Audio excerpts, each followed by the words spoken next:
എല്ലാവർക്കും ഫീനിക്സ് ടെക്നോസിലെ മറ്റൊരു വീഡിയോയിലേക്ക് സ്വാഗതം.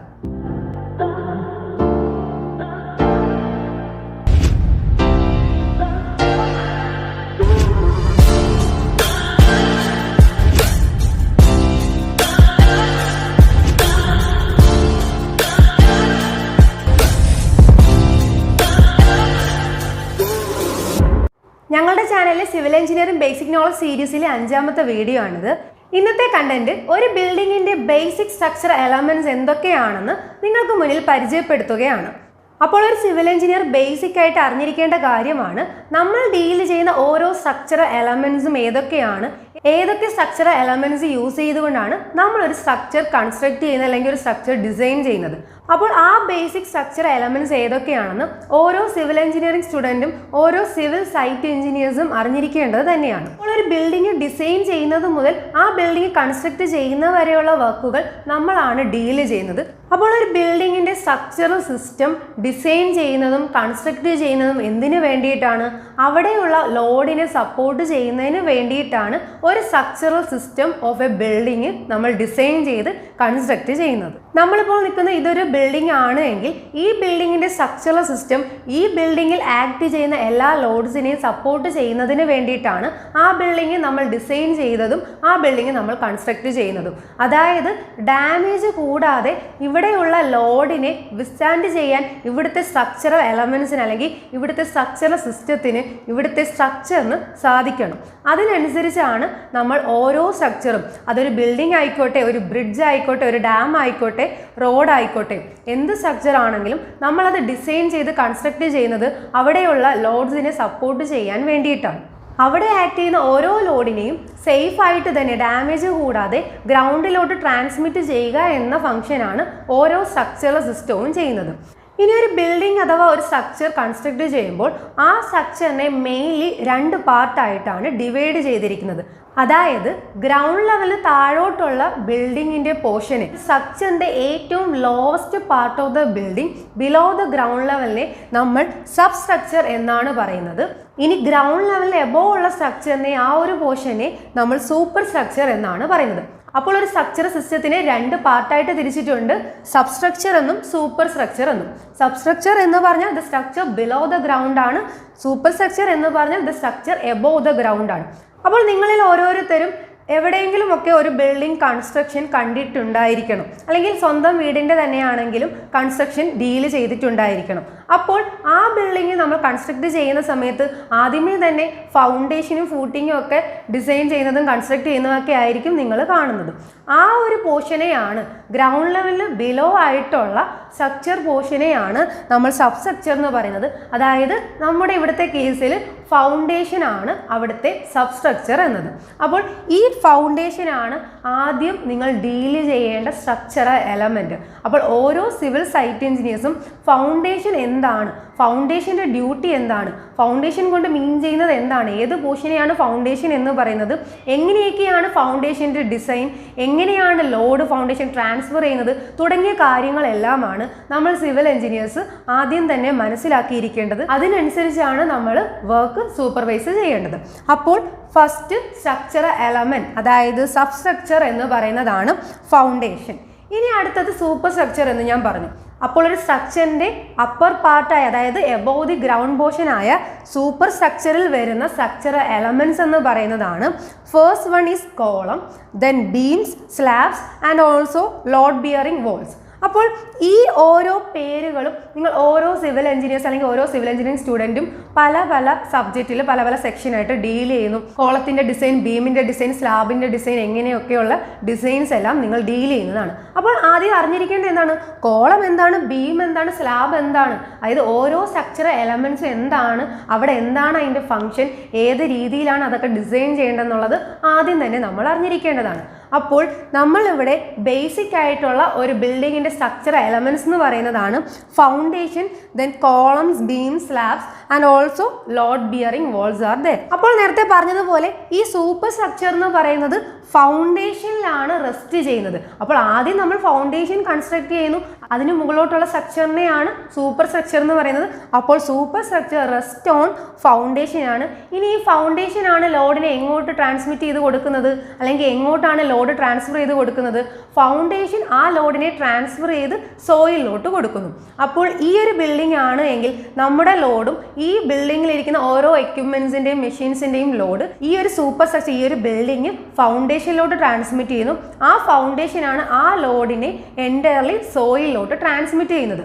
അപ്പോൾ ഇത്തരത്തിലുള്ള ലോഡിനെ എടുക്കുന്ന രീതിയിൽ വേണം നമ്മൾ ഇതിനകത്ത് ഓരോ സ്ട്രക്ചർ എലമെന്റ്സും ഫൗണ്ടേഷനും ഒക്കെ ഡിസൈൻ ചെയ്ത് കൺസ്ട്രക്ട് ചെയ്യാനായിട്ട്. അപ്പോൾ ഒരു ബിൽഡിങ്ങിന്റെ സ്ട്രക്ചർ എലമെന്റ്സ് ഇതൊക്കെ ആണ് എന്നുള്ള ബേസിക് ഐഡിയ മനസ്സിലുണ്ടായിരിക്കുക. ഇനി നമുക്ക് ഈ ഓരോ സ്ട്രക്ചർ എലമെന്റ്സും, ഞാൻ പറഞ്ഞു ബിൽഡിങ് നമ്മൾ ഡിസൈൻ ചെയ്ത് കൺസ്ട്രക്ട് ചെയ്യുന്നത് അവിടുത്തെ ലോഡിനെ സപ്പോർട്ട് ചെയ്യാൻ വേണ്ടിയിട്ടാണെന്ന് പറഞ്ഞു. ഇനി എന്തൊക്കെ ലോഡാണ് അവിടെ കൺസിഡർ ചെയ്യേണ്ടത്, അല്ലെങ്കിൽ ഒരു ബിൽഡിങ്ങിൽ എന്തൊക്കെ ലോഡാണ് അതിൽ ആക്ട് ചെയ്യുന്നത്, എന്തിനു വേണ്ടിയിട്ടാണ് നമ്മൾ അതൊക്കെ ഡിസൈൻ ചെയ്തത്, ആ ഒരു ക്രൈറ്റീരിയ കൂടി നമുക്കൊന്ന് നോക്കാം. ആദ്യമേ ഞാൻ പരിചയപ്പെടുത്തിയ സ്ട്രക്ചർ എലമെന്റ്സ് ഫൗണ്ടേഷൻ ആയിരുന്നു. അപ്പോൾ ഒരു ബിൽഡിംഗ് നിങ്ങൾ കൺസ്ട്രക്ട് ചെയ്യുമ്പോൾ ഏത് ഫൗണ്ടേഷൻ വേണം അവിടെ സ്യൂട്ടബിൾ ആയിട്ടുള്ളത്, ഏത് ഫൗണ്ടേഷൻ വേണം നമ്മൾ അവിടെ ചൂസ് ചെയ്യേണ്ടത്, ഏത് ഫൗണ്ടേഷനാണ് അവിടുത്തെ സോയിലിന് സ്യൂട്ടബിൾ ആയിട്ടുള്ളത് എന്നുള്ള കാര്യമാണ് ആദ്യം മനസ്സിലാക്കേണ്ടത്. നമ്മളിപ്പോൾ ഒരു വീട് കൺസ്ട്രക്ട് ചെയ്യുകയാണെങ്കിലും അവിടെ സാധാരണയായിട്ട് ഒരു ലോക്കൽ ഏരിയാസിൽ ഏത് ഫൗണ്ടേഷൻ ആണോ ചെയ്തു വരുന്നത് അതങ്ങ് കണ്ടിന്യൂ ചെയ്യുകയായിരിക്കും ചെയ്യുന്നത്. എന്നാൽ അതിൻ്റെ കറക്റ്റ് ആയിട്ടുള്ള പ്രൊസീജിയർ എന്ന് പറയുന്നത് ഏതൊരു ബിൽഡിംഗ് ആണെങ്കിലും, ഒരു ചെറിയ ബിൽഡിംഗ് ആയിക്കോട്ടെ ഒരു വലിയ ബിൽഡിംഗ് ആയിക്കോട്ടെ, ഏത് ടൈപ്പ് ഓഫ് ലോഡിങ് വരുന്ന ബിൽഡിങ്ങും ആയിക്കോട്ടെ, ആദ്യം തന്നെ നിങ്ങൾ അവിടെ ചെയ്യേണ്ടത് അവിടുത്തെ സോയിൽ കണ്ടീഷൻ, അവിടുത്തെ ടെറൈൻ കണ്ടീഷൻ, സോയിലിൻ്റെ സ്റ്റഡിയാണ് ആദ്യം നമ്മൾ ചെയ്യേണ്ടത്. ആ ഒരു ഏരിയയിലെ സോയിൽ എങ്ങനെയുള്ള ടൈപ്പാണ് എന്നറിഞ്ഞാൽ മാത്രമേ നമുക്ക് ഏത് ടൈപ്പ് ഓഫ് ഫൗണ്ടേഷൻ ആണ് അല്ലെങ്കിൽ ഏത് ടൈപ്പ് ഓഫ് ഫൂട്ടിംഗ് ആണ് അവിടെ ചെയ്യേണ്ടത് എന്ന് മനസ്സിലാക്കാൻ സാധിക്കുള്ളൂ. അപ്പോൾ ഫൗണ്ടേഷൻ്റെ ഡിസൈൻ എന്ന് പറയുന്നത് അവിടുത്തെ സോയിൽ കണ്ടീഷനെയാണ് പ്രൈമറിലി ഡിപ്പെൻഡ് ചെയ്തിരിക്കുന്നത്. എവിടെയാണെങ്കിലും നിങ്ങളൊരു ബിൽഡിംഗ് കൺസ്ട്രക്ട് ചെയ്യുന്നതിന് മുന്നേ അവിടുത്തെ സോയിൽ ഏത് ടൈപ്പ് ഓഫ് സോയിൽ ആണ് എന്ന് ആദ്യമേ തന്നെ സ്റ്റഡി ചെയ്യണം. ലാർജ് ഫ്ലാറ്റ് അല്ലെങ്കിൽ ലാർജ് ബിൽഡിങ്ങിൻ്റെയൊക്കെ കൺസ്ട്രക്ഷൻ്റെ സമയത്ത് അവിടെ ആദ്യം തന്നെ സോയിൽ ഇൻവെസ്റ്റിഗേഷൻ, സോയിൽ സ്റ്റഡിയൊക്കെ ഡീറ്റെയിൽ ആയിട്ട് തന്നെ ചെയ്യുന്നുണ്ട്. സോയിലിൻ്റെ ഓരോ പ്രോപ്പർട്ടീസും എന്തൊക്കെയാണ്, എങ്ങനെയാണ്, അവിടുത്തെ നേച്ചർ ഓഫ് സോയിൽ എന്താണെന്ന് വ്യക്തമായിട്ട് തന്നെ lab test and field test നടത്തിയിട്ടാണ് അവിടെ ഏത് ഫൗണ്ടേഷൻ വേണമെന്ന് നമ്മൾ ചൂസ് ചെയ്യുന്നത്. ഇപ്പോൾ നമ്മളൊരു വീടിൻ്റെ കൺസ്ട്രക്ഷൻ, ഒരു ലോക്കൽ ഏരിയയിൽ വീട് കൺസ്ട്രക്ട് ചെയ്യാൻ പോവുകയാണ്. അപ്പോൾ നിങ്ങളൊരു കോൺട്രാക്ടറിനെ ഏൽപ്പിക്കുകയാണ്. അപ്പോൾ ആ ഒരു കോൺട്രാക്ടറിൻ്റെ അല്ലെങ്കിൽ ആ ഒരു വർക്കേഴ്സിൻ്റെ എക്സ്പീരിയൻസ് വെച്ചിട്ട് ഏത് ഫൗണ്ടേഷൻ ആണോ ഏത് ഫൂട്ടിംഗ് ആണോ അതാണ് അവിടെ നമ്മൾ ചൂസ് ചെയ്യുന്നത്. അല്ലെങ്കിൽ തൊട്ടടുത്തുള്ള ഒരു ബിൽഡിങ്ങിൽ അല്ലെങ്കിൽ തൊട്ടടുത്തുള്ള ഒരു ലോക്കൽ ഏരിയ, ആ ഒരു ലോക്കൽ ഏരിയാസിലുള്ള കുറച്ച് വീടുകളുടെ കുറച്ച് ബിൽഡിങ്ങിൻ്റെ ഒക്കെ ഫൗണ്ടേഷനൊക്കെ എന്താണെന്ന് തിരക്കിയിട്ട് അതിനനുസരിച്ച് അല്ലെങ്കിൽ അത് തന്നെയാണ് നമ്മൾ ഫോളോ അപ്പ് ചെയ്യുന്നത്. എന്നാൽ കറക്റ്റ് ആയിട്ടുള്ള പ്രൊസീജിയർ എന്ന് പറയുന്നത് നിർബന്ധമായി അവിടുത്തെ സോയിൽ സ്റ്റഡി ചെയ്യണം. അവിടുത്തെ സോയിൽ എങ്ങനെയുള്ള ടൈപ്പാണെന്ന് അറിഞ്ഞാൽ മാത്രമേ നിങ്ങൾക്ക് അതിനനുസരിച്ചുള്ള ഫൗണ്ടേഷൻ ഡിസൈൻ ചെയ്യാൻ പറ്റുകയുള്ളൂ. അപ്പോൾ ഫൗണ്ടേഷൻ്റെ ഡിസൈൻ എന്ന് പറയുന്നത് സോയിൽ കണ്ടീഷനെ ഡിപ്പെൻഡ് ചെയ്യുന്നു. അടുത്തതെന്ന് പറയുന്നത് അവിടുത്തെ സോയിലിലെ പ്രസൻസ് ഓഫ് വാട്ടർ ടേബിളിൻ്റെ ലെവൽ, വാട്ടറിൻ്റെ പ്രസൻസിനെയും ഡിപ്പെൻഡ് ചെയ്തിട്ടാണ് ഡിസൈൻ ഓഫ് ഫൗണ്ടേഷൻ ചെയ്യേണ്ടത്. സപ്പോസ് ഒരു നോർമൽ ഏരിയ ആണ്, അതായത് വാട്ടർ ടേബിളൊക്കെ ഡീപ്പായിട്ടാണ്, അങ്ങനെയുള്ള ഒരു കരഭൂമിയാണ്. ഇനി അതിനെ കമ്പയർ ചെയ്ത് നോക്കുമ്പോൾ ഒരു വയലിൻ്റെ തീരത്തുള്ള ഒരു ഏരിയയിലാണ് നമ്മൾ വീട് വെക്കാൻ പോകുന്നത്. അപ്പോൾ ആ രണ്ട് ഏരിയാസും എൻ്റയർലി ഡിഫറെൻ്റ് ആണ് അവിടുത്തെ സോയിൽ കണ്ടീഷൻ എന്ന് പറയുന്നത്.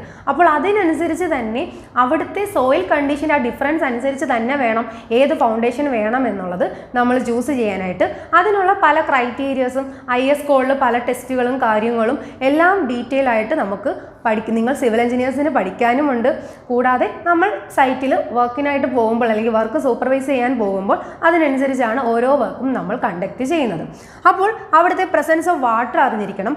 കൂടാതെ ക്യാരക്ടറിസ്റ്റിക് ഓഫ് ബെഡ് റോക്ക്, അതായത് അവിടുത്തെ ആ ഒരു ഏരിയയിലെ മണ്ണ് കുഴിച്ച് എവിടെയാണോ ഹാർഡ് റോക്ക് എത്തുന്നത് അതുവരെയാണ് അവിടുത്തെ നമ്മുടെ സോയിലിൻ്റെ സ്റ്റഡി ചെയ്യുന്നത്. അപ്പോൾ ആ ബെഡ് റോക്ക് ഏത് ടൈപ്പ് ഓഫ് ബെഡ് റോക്ക് ആണ്, അതിൻ്റെ ക്യാരക്ടറിസ്റ്റിക്സും നമ്മൾ ഇതിനോടൊപ്പം ഈ ഫൗണ്ടേഷൻ്റെ ഡിസൈൻ വേണ്ടി കൺസിഡർ ചെയ്യേണ്ട കാര്യമാണ്. അപ്പോൾ ബേസിക് ആയിട്ടുള്ള ചില പോയിന്റ്സ് മാത്രമേ ഞാനിവിടെ ഡിസ്കസ് ചെയ്യുന്നുള്ളൂ. ഇതിനെക്കുറിച്ച് ഡീറ്റെയിൽ ആയിട്ടൊക്കെ വരും വീഡിയോസിലൊക്കെ നമുക്ക് ഡിസ്കസ് ചെയ്യാം. ഇതുമായി ബന്ധപ്പെട്ട ഇന്ത്യൻ സ്റ്റാൻഡേർഡ്സ് ഉണ്ട്, എങ്ങനെയാണ് സോയിലിനെ ടെസ്റ്റ് ചെയ്യേണ്ടത്, ഓരോ ടെസ്റ്റുകളുണ്ട്, ഓരോ ലാബ് പ്രൊസീജിയേഴ്സ് ഉണ്ട്. അത്തരത്തിലുള്ള കാര്യങ്ങളൊക്കെ വഴിയെ നമുക്ക് ഡിസ്കസ് ചെയ്യാം. ഇനി അടുത്തതാണ് ആ ബിൽഡിങ്ങിൽ ആക്ട് ചെയ്യുന്ന മറ്റ് ലോഡ്സ്. അപ്പോൾ നമ്മൾ ഫൗണ്ടേഷൻ്റെ ഡിസൈനിൽ എന്തൊക്കെ കൺസിഡർ ചെയ്യണമെന്ന് പറഞ്ഞു. ഇനി ബിൽഡിങ്ങിൽ ആക്ട് ചെയ്യുന്ന ബിൽഡിംഗ് ലോഡ്സ് എന്തൊക്കെയാണെന്ന് നോക്കാം. ഫസ്റ്റ് വൺ എന്ന് പറയുന്നത് അവിടുത്തെ ബിൽഡിംഗ് മെറ്റീരിയൽസിന്, ആ ബിൽഡിംഗ് കൺസ്ട്രക്ട് ചെയ്യാൻ ഞാനിപ്പം RCC സ്ട്രക്ചറാണ് കൺസ്ട്രക്ട് ചെയ്യുന്നത്, റീഇൻഫോഴ്സ്ഡ് കോൺക്രീറ്റ് സ്ട്രക്ചേഴ്സ്. അപ്പോൾ കോൺക്രീറ്റ്, റീഇൻഫോഴ്സ്മെൻറ്റ് ഇതൊക്കെയാണ് നമ്മുടെ ബിൽഡിംഗ് മെറ്റീരിയൽസ്.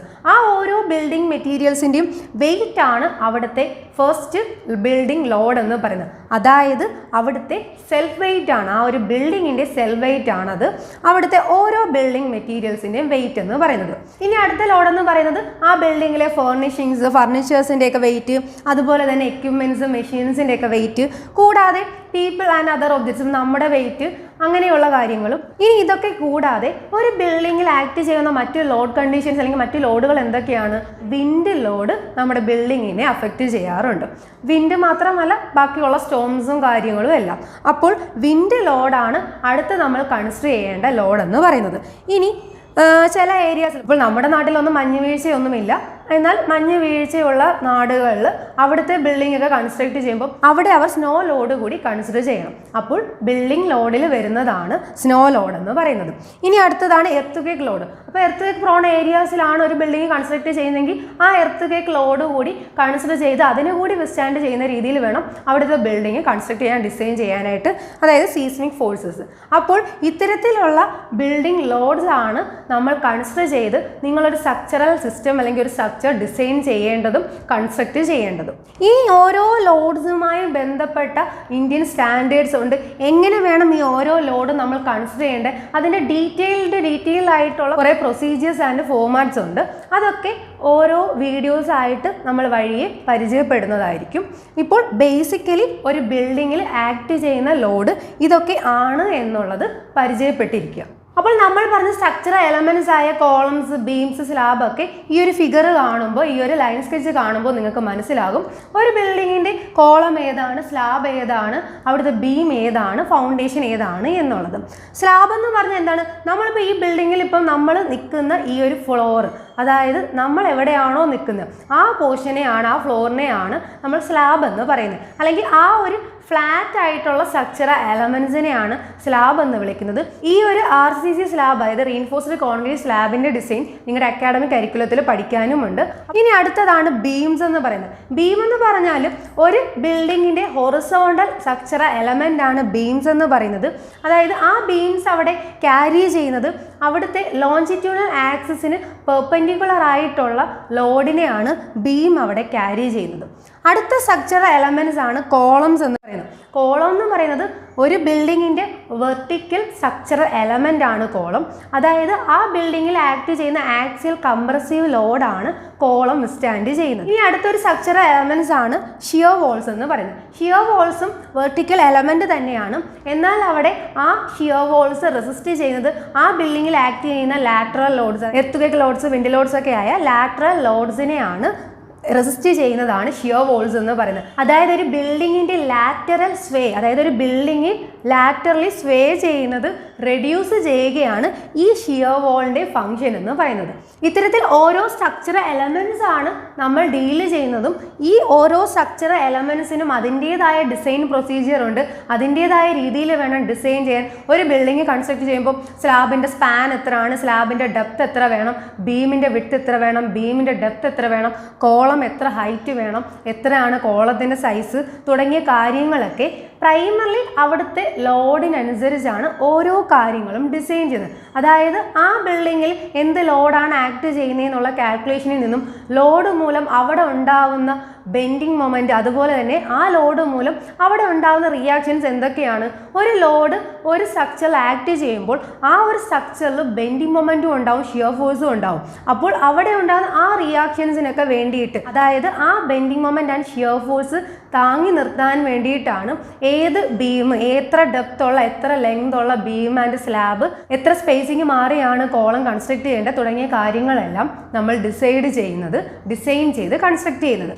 അപ്പോൾ ഇത്തരത്തിൽ ഒരു ബിൽഡിങ്ങിൻ്റെ ബേസിക് സ്ട്രക്ചർ എലമെന്റ്സ് ഏതൊക്കെയാണെന്നും ആ ഓരോ ബേസിക് സ്ട്രക്ചർ എലമെന്റ്സിൻ്റെ ഫംഗ്ഷൻ എന്താണെന്നും എങ്ങനെയാണ് ആ ഓരോ സ്ട്രക്ചർ എലമെന്റ്സും ഡിസൈൻ ചെയ്യേണ്ടത്, കൺസ്ട്രക്ട് ചെയ്യേണ്ടതെന്നും ബേസിക് ആയിട്ട് നമ്മൾ അറിഞ്ഞിരിക്കേണ്ടത് തന്നെയാണ്. അപ്പോൾ നമ്മൾ ഇന്നിവിടെ ബേസിക് സ്ട്രക്ചറൽ എലമെന്റ്സ് ഏതൊക്കെയാണെന്ന് പരിചയപ്പെട്ടതേ ഉള്ളൂ. ആ ഓരോ ബേസിക് സ്ട്രക്ചറൽ എലമെന്റ്സിന്റെ ഡീറ്റെയിൽഡ് ആയിട്ടുള്ള ഫംഗ്ഷൻസും ഡീറ്റെയിൽഡ് ആയിട്ടുള്ള പ്രൊസീജിയേഴ്സും ഡിസൈൻ പ്രൊസീജിയേഴ്സും ഒക്കെ നമുക്ക് ഡീൽ ചെയ്യേണ്ടതാണ്. നമ്മൾ വരും വീഡിയോസിൽ അത് ഡിസ്കസ് ചെയ്യുന്നതായിരിക്കും. അപ്പോൾ ഓരോ സിവിൽ എഞ്ചിനീയറിംഗ് സ്റ്റുഡൻറ്റും സിവിൽ സൈറ്റ് എഞ്ചിനീയേഴ്സും ഒരു ബിൽഡിങ്ങിന്റെ ബേസിക് സ്ട്രക്ചറൽ എലമെന്റ്സ് എന്തൊക്കെയാണ് എന്നുള്ള ബേസിക് ഐഡിയ അറിഞ്ഞിരിക്കുക. അപ്പോൾ മറ്റൊരു സിവിൽ എഞ്ചിനീയറിംഗ് ബേസിക് നോളജ് ടോപ്പിക്കുമായി അടുത്ത വീഡിയോയിൽ കാണാം.